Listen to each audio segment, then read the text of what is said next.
Hello दोस्तों। उम्मीद करता हूं आप डिस्ट्रैक्शन से बचे हुए होंगे। तो इस वीडियो में मैं डिस्कस करूंगा ग्रुप 6 की स्ट्रेटजी और बुक लिस्ट कि आपको कैसे अप्रोच करना है। काफी सारे स्टूडेंट्स के कमेंट आए थे ग्रुप 6 को लेके, तो वो चीजें डिस्कस करूंगा मैं। उससे पहले एक चीज जिस पे काफी सारे कैंडिडेट कमेंट कर रहे थे कि जो लीगल मेट्रोलॉजी इंस्पेक्टर है उसकी क्वालिफिकेशन को लेके, देखिए अगर आपने बीएससी पीसीएम किया रखी है ना तो आप इलिजिबल है।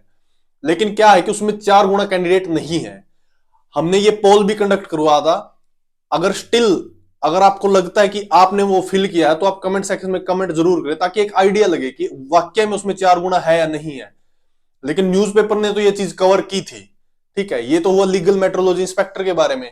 अब मैं डिस्कस करता हूं ग्रुप 6 जो कि टोटली बेस्ड है किस चीज पे, बीकॉम और एमकॉम पे।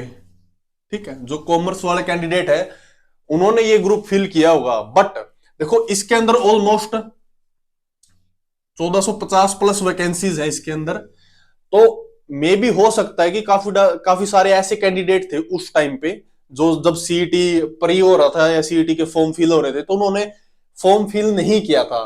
उनके पास बीकॉम थी लेकिन वो थोड़े से कैजुअल ले गए थे, जैसा कि बाकी ग्रुप्स में हुआ है, जितने भी टेक्निकल ग्रुप्स में हुए हैं उसमें क्या चीज मेन चीज रही है कि बच्चों ने वो चीज कैजुअल ले ली और वो फील नहीं किया, इसी वजह से उसमें कम बच्चे हैं। ठीक है, जो लीगल मेट्रोलॉजी इंस्पेक्टर वाला केस है अगर वो सच्चाई है न्यूज़पेपर में तो उसके अंदर भी कम बच्चे हैं। उसकी वजह यही है कि बहुत सारे कैंडिडेट ने तो वो फिल ही नहीं किया था क्योंकि पोर्टल ने ऑटोमेटिकली उसको नहीं उठाया। इस वजह ये डिस्कस करता हूं। देखो इतनी वैकेंसीज हैं इन वैकेंसीज के हिसाब से सबसे पहले मैं सिलेबस डिस्कस कर लेता हूं। देखो 70% सिलेबस है वो है सब्जेक्ट स्पेसिफिक। सब्जेक्ट स्पेसिफिक होने की वजह से अभी जो कमीशन ने एग्जाम कंडक्ट किए हैं सभी उसी पैटर्न पे लिए गए हैं जिस पैटर्न पे उसने सिलेबस दिया है। कुछ कैंडिडेट बोल रहे थे कि इंग्लिश नहीं आई, हिंदी नहीं आई, तो वो क्यों आएगी जबकि सिलेबस में मेंशन ही नहीं है, तो कैसे आ सकती है वो इंग्लिश। तो वो बच्चे वैसे ही कंफ्यूज हो रहे हैं। और 20% है हरियाणा जी के और 10% वेटेज है किसकी, कंप्यूटर की। ठीक है, कंप्यूटर की, हरियाणा जीके, और ये है सब्जेक्ट, यानी आपका कॉमर्स है तो यही सब्जेक्ट आएगा। ठीक है, हरियाणा जी के कंप्यूटर, हरियाणा जी के कंप्यूटर। तो सबसे पहले अगर बात करूं मैं कंप्यूटर की, तो कंप्यूटर के लिए आपने क्या करना है, अगर आपके पास ल्यूसेंट की बुक है तो वो इनफ है। इसके अलावा अगर एक एनसीईआरटी की बुक है आप वो पढ़ सकते हैं, वो काफी रहने वाली है आपके लिए। और हरियाणा जीके के लिए एक बुक अरिहंत, अरिहंत काफी रहने वाली है। मैंने 2 ही बुक आज तक हरियाणा जीके की रेफर करी है, एक तो है एकलव्य पब्लिकेशन की बुक और एक अरिहंत पब्लिकेशन की बुक। तो ये बुक बेस्ट रहने वाली है क्योंकि एकलव्य में डाटा ज्यादा दिया गया है और उसके अंदर जो पुलिस का एक्ट है और पंचायत राज एक्ट है वो भी दिया गया है, वो किसी काम का नहीं है अब। जबकि ग्राम सचिव और पटवारी का एग्जाम भी सीईटी में ऐड हो गया तो वो किसी काम का नहीं है। और वो जो एक्ट है पुलिस वाला वो बाद में काम आएगा, अभी उसकी वैकेंसी जब आएंगी उसमें। ठीक है, और जो कॉमर्स वाला है इसके लिए आपको क्या करना है, इसके लिए आपने 2 चीज करनी है। देखो यानी आप इलिजिबल है इसका मतलब आपने बीकॉम की है या एमकॉम की है। तो सबसे पहले तो आपने जब आपने 12th की थी तो वो कॉमर्स की बुक है वो पढ़नी है आपने। उसके बाद जो आपने बीकॉम की है वो, अगर एमकॉम की है तो वही बुक। ठीक है, यही बुक है, इन्हीं से क्वेश्चन बनेंगे और इन्हीं से ही बन रहे हैं। क्वेश्चन बहुत बेसिक है, बिल्कुल बेसिक क्वेश्चन आ रहे हैं, बेसिक क्वेश्चन। ठीक है, आपने अभी एग्जाम देखे होंगे तो उसके अंदर बिल्कुल बेसिक से क्वेश्चन है और आगे भी बेसिक ही क्वेश्चन आएंगे।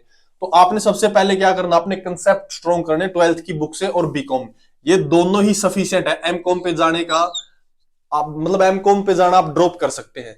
तो यहां से आप करें अपना सब्जेक्ट स्ट्रॉन्ग बनाएं और बाकी यहां से कर सकते हैं आप। ठीक है, एक ल्यूसेंट की भी काफी रहने वाली है और यहां से अरिहंत की। ठीक है, लगभग। लेकिन इसमें एक चीज नोट करने की है कि जितना सिलेबस यहाँ पे दिया हुआ है ना मेंशन, जिनकी इतनी वेटेज है इतनी भी नहीं आ रहे हैं।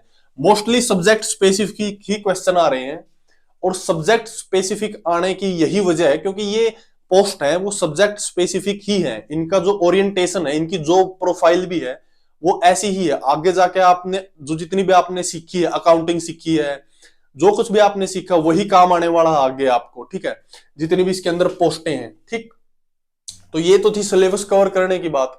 अब मैं बता देता हूं कि जितनी ये पोस्टें हैं ना 1450 प्लस पोस्ट है, अगर इस हिसाब से देखा जाए तो किन किन का नंबर आ सकता है, तो आप एक चीज लेके चलो, जिन भी कैंडिडेट के मार्क्स 55 से 60 तक हैं, ठीक है ना, नंबर सीईटी प्री में, या फिर इससे भी कम करके लगा लो, ये मैंने अपर लिमिट बताई है, तो आपका नाम जरूर आएगा इसके अंदर, क्योंकि पहले ही कैंडिडेट इसके अंदर कम है। कम होने की वजह यही है कि एक तो अवेयरनेस नहीं थी और लोगों ने कैजुअल ही लिया, ठीक है ना, ये चीजें हैं। तो ऐसे ऐसे ये सारी चीजें मैंने इसमें नोट डाउन कर दी हैं। इसके अलावा अगर आपको सिलेबस इसका डाउनलोड करना है तो टेलीग्राम चैनल से आप डाउनलोड कर सकते हैं। इसके अलावा कुछ करने की जरूरत नहीं है। अगर स्टिल आपको ये लगता है ना कि एमसीक्यू प्रैक्टिस करने हैं, तो एमसीक्यू आप कहां से प्रैक्टिस कर सकते हैं? एमसीक्यू आप कर सकते हैं जो सेंट्रल यूनिवर्सिटी एंट्रेंस एग्जामिनेशन है ना, उसकी कोई बुक ले लो कॉमर्स सब्जेक्ट की, वहां से कर सकते हो, या फिर नेट से कर सकते हो। हालांकि नेट का लेवल थोड़ा हाई है, बस यहीं से आप कर सकते हो। जो सीयूईटी की बुक है, कोई भी किसी भी पब्लिकेशन की, मॉक टेस्ट है या प्रीवियस ईयर क्वेश्चन है, 2-3 साल के तो प्रीवियस ईयर क्वेश्चन आपको मिलेंगे मिलेंगे, वहां से आप प्रैक्टिस कर सकते हैं, ठीक है। टेक्स्ट बुक जैसी ऐप पे, वहां पे आपने सब्जेक्ट स्पेसिफिक जाना और वहां से आप प्रैक्टिस कर सकते हैं, ठीक है। अगर आपको लगता है तो प्रीवियस ईयर क्वेश्चन तो आपको नहीं मिल सकते, बट यहां से ऐसे आप अपनी प्रिपरेशन कर सकते हो, ठीक है। ये तो थी ग्रुप 6 को लेके, क्योंकि बहुत सारे कैंडिडेट्स के कमेंट आ रहे थे। देखो, सिलेक्शन सिर्फ बेसिक्स ही दिलवाएंगे, आपकी जो बुक्स आपने आज तक पढ़ी है वही सिलेक्शन दिलवाएंगी, और ये 2-3 एडिशनल, इससे ज्यादा क्वेश्चन नहीं आ रहे हैं। और मैथ रीजनिंग, इससे भी 2-3 क्वेश्चन आ रहे हैं, बट वो बहुत बेसिक क्वेश्चन है, वो आप कर सकते हैं, ठीक है। तो ऐसे आप इस अप्रोच को फॉलो करेंगे तो डेफिनेटली आपको हेल्प मिलेगी। और बीइंग टेक्निकल सब्जेक्ट है तो थोड़ा सा एज रहेगा आपके पास, क्योंकि इतनी ज्यादा स्ट्रेंथ नहीं है बच्चों की, इतना ज्यादा कंपटीशन नहीं है इसके अंदर, ठीक है। अगर इसके अलावा भी कोई ग्रुप है जो चाहते हैं आप कि मैं कवर करूं, तो definitely I will cover that group as well. But अभी अगली वीडियो में कुछ ग्रुप्स हैं जो कॉमन ग्रुप्स हैं, वो चीजें मैं डिस्कस करूंगा, जैसे एग्रीकल्चर के ग्रुप हैं या फिर लैब एलटी के ग्रुप हैं, वो चीजें मैं इन डिटेल डिस्कस करूंगा। बट अगर अभी भी इंस्पेक्टर जो लीगल मेट्रोलॉजी उसको लेकर, या किसी भी ग्रुप को लेकर, या किसी सब्जेक्ट स्पेसिफिक कोई भी अगर आपका डाउट है, तो आप कमेंट सेक्शन में कमेंट जरूर करें, we will definitely reply that. तो इस वीडियो में ये था, this is all in this video. इसके अलावा अगर आपने सीईटी मेंस के अंदर जितनी भी जॉब्स हैं उनकी प्रोफाइल जाननी है, जैसे कि लीगल इंस्पेक्टर मेट्रोलॉजी, एसईपीओ, बीडीपीओ, ये सारे की सारी जॉब प्रोफाइल हमने कवर की हैं।